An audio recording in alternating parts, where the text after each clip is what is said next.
The war in Ukraine has been marked by moments of heightened tension and violence. However, Russia's recent firing of an intermediate-range ballistic missile at the Ukrainian city of Dnipro stands out as a particularly alarming development.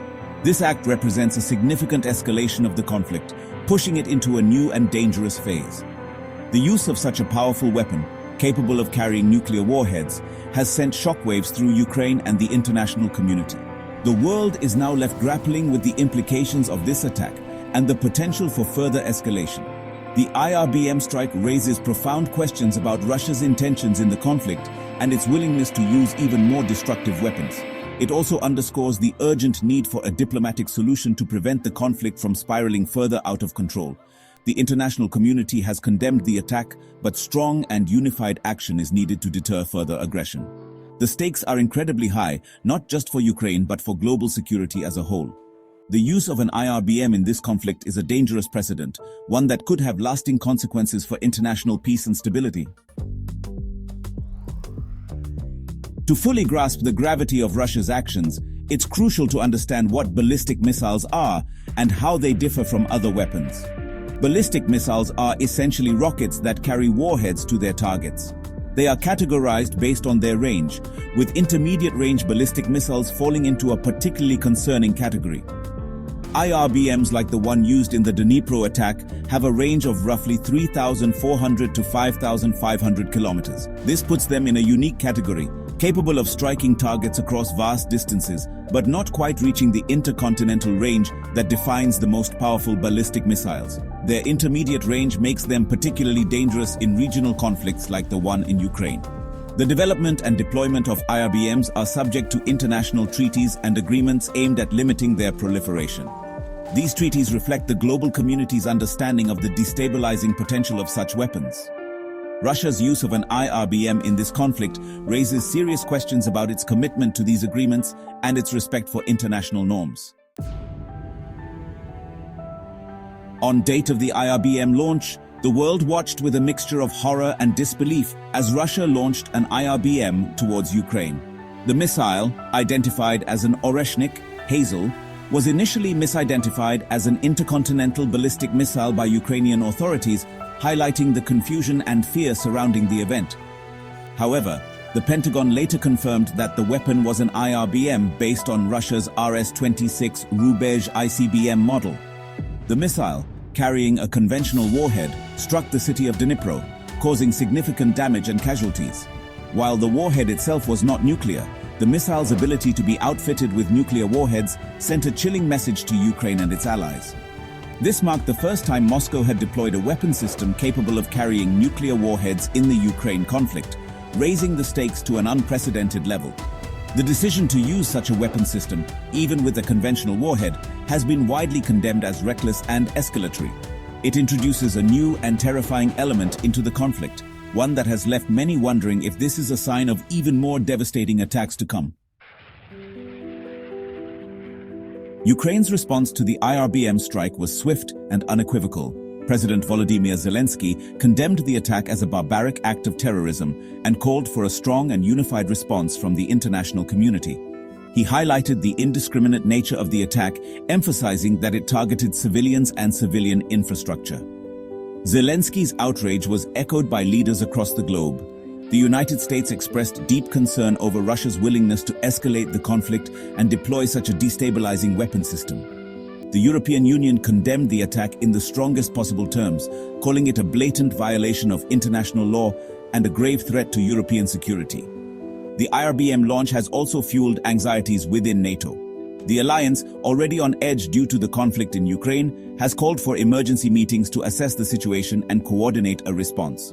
The attack has prompted discussions within NATO about bolstering its eastern flank and providing Ukraine with additional military support, including advanced air defense systems. Section 5. The view from Moscow, justifying the strike. In the aftermath of the IRBM launch, the Kremlin offered its own narrative, seeking to justify the strike as a measured response to what it perceived as provocations from Ukraine and its Western allies.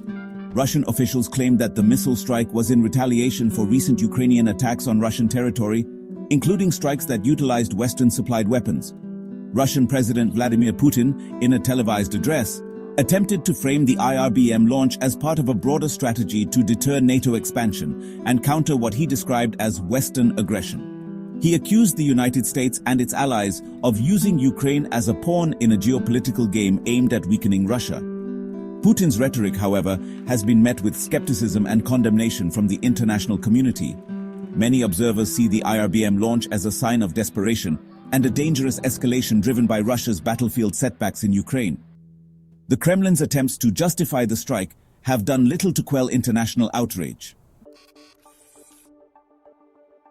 Section 6. A new era of warfare. Implications for the battlefield. The use of an IRBM in Ukraine has ignited debates about whether this marks a turning point in modern warfare. Some analysts argue that it represents a dangerous blurring of lines between conventional and strategic weapons, potentially lowering the threshold for the use of even more destructive weapons in future conflicts.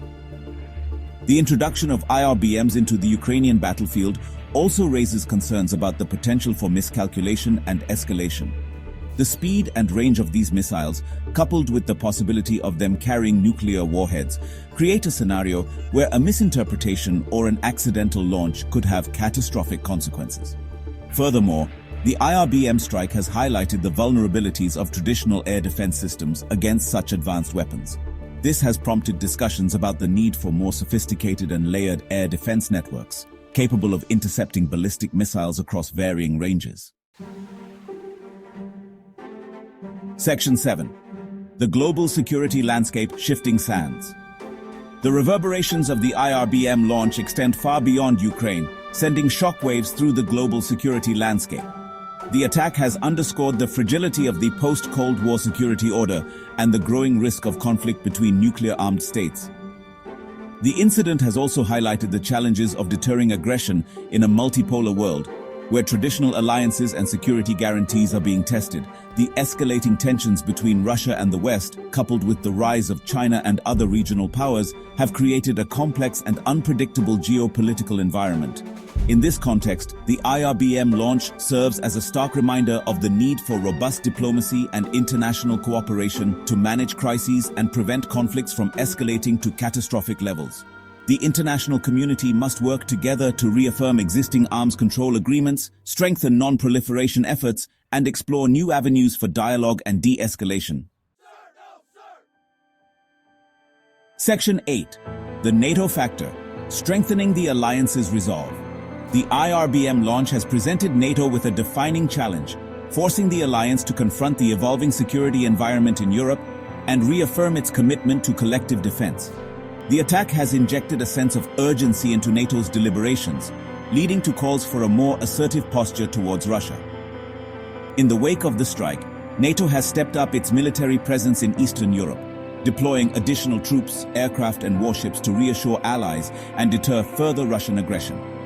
The alliance is also reviewing its defense plans and exploring options for bolstering its capabilities, including missile defense, cyber defense, and hybrid warfare. The IRBM launch has also reignited debates within NATO about the alliance's strategic posture and its willingness to use military force to defend its members. While some member states advocate for a more cautious approach, emphasizing diplomacy and dialogue, others argue for a more robust response, including the deployment of additional troops and weaponry to Eastern Europe. Section 9. The Uncertain Future. A call for diplomacy. As the world grapples with the fallout from Russia's IRBM launch, one thing is clear: the stakes in the Ukraine conflict have reached a new and dangerous level. The use of such a powerful weapon system has raised the specter of further escalation, with potentially catastrophic consequences for Ukraine, Russia, and the wider world. In this precarious environment, diplomacy remains the only viable path to peace. The international community must engage in a sustained and coordinated effort to bring Russia and Ukraine to the negotiating table and find a lasting solution to the conflict. This will require a multifaceted approach that addresses both the immediate security concerns and the underlying political issues that have fueled the conflict. It will also require a willingness to engage in dialogue with all parties, even in the face of deep mistrust and animosity. The alternative, a protracted conflict marked by escalating violence and the potential use of even more destructive weapons, is simply too horrific to contemplate.